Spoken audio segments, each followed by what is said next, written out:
Hey there, folks. Welcome to another Q&A session of Five Step Drop. Before we get into everything, I want to say thank you for all of the new subscribers. People are coming on, and I really appreciate everybody who is taking the opportunity to check everything out. I'm really enjoying things, and I'm glad that you guys are too. So, with that out of the way, we've got a great question today from Tom801, who wants to know who will benefit most from the coaching changes in Nebraska, Wisconsin, or the rest of the Big Ten West? Solid question. The fact of the matter is, the entire conference wants to have as many good coaches as possible. When you're able to go out against quality competition, you find out just how good your team is. Not only that, but in the world of a college football playoff now, we're starting to see that strength of schedule starting to come back in. So when you go out and you play, your patsies, Nebraska, I believe, has Southern Miss, South Alabama, but also has BYU and Oregon. But when you go out and you play your patsies, and you're able to come back, you get your stronger wins if you can get them. Ideally, obviously. But if you can't, you want to be able to go out and play a solid conference schedule. You want to go play at least a top 20, top 15 conference team. So if you're going out and playing your division, you want to have a Minnesota team, let's say, that's in the top 25. Or maybe the top 20, the way Jerry Kill's been coaching. You want to have a Wisconsin team that is in the top 20, the top 15.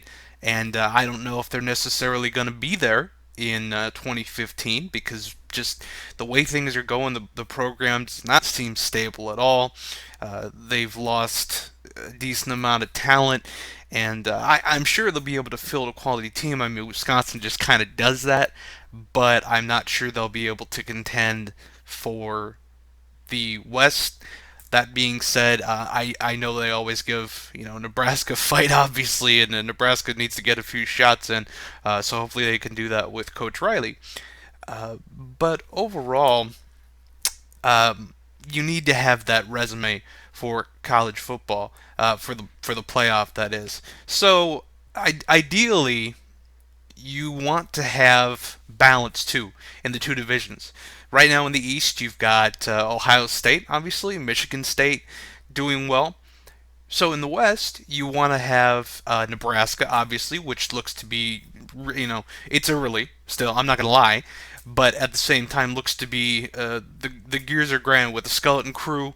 Recruiting is going pretty darn well, so that's kind of, I think, indicative.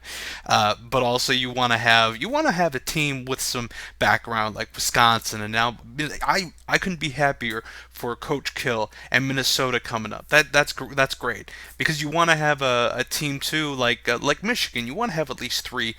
Out of a 14-team league, you want to have at least three on each end that are quality and that can not only participate and contend for that title, but that could do well in the playoff, ideally. Now, that being said, who who wins, I guess, in this whole little battle?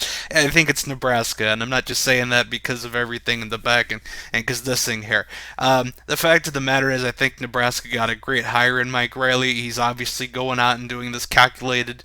I am really impressed with how he's done things. And I mentioned this in a past episode of Five Step Drop.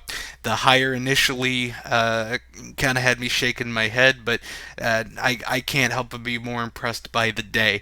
I think that, I mean, obviously, I don't know how well Nebraska's going to do next year. I think they have a schedule that lines up pretty well for 8 or 9 wins and definitely switching over to a pro style, learn a different offense, different defense.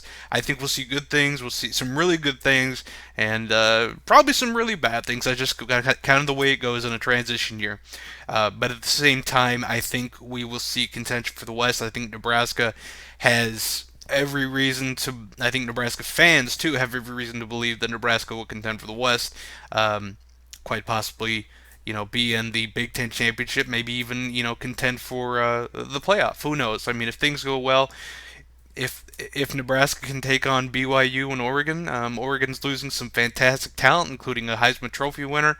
Um, Scott Frost, he's probably moving on his own way. We'll find out about that shortly, I guess. As of right now, the coaching carousel is going on, so I can't necessarily make it that. But we'll see a bit of a different Oregon team, but it's still got plenty of talent. But overall, I mean, in terms of the Big Ten, which is the question really, I think Nebraska comes out ahead on this one.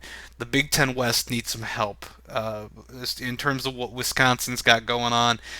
I'm not sure what they're going to be putting out in the next year or two, but at the same time, if they're able to bring in running backs and linemen, which seems to be their bread and butter and what they're able to do on a consistent basis, they should be fine and they should at least be able to compete.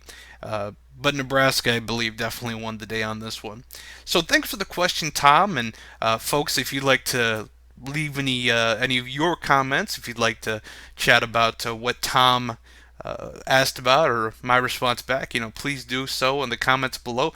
Or if you have a question for a next Q&A, by all means, leave some in the comments below. Please feel free to subscribe. Again, thanks so much for folks who've done so. Really having fun. And also, be sure to follow me on Facebook, follow me on Twitter. And until next time, folks, you take care, stay safe, go Big Red.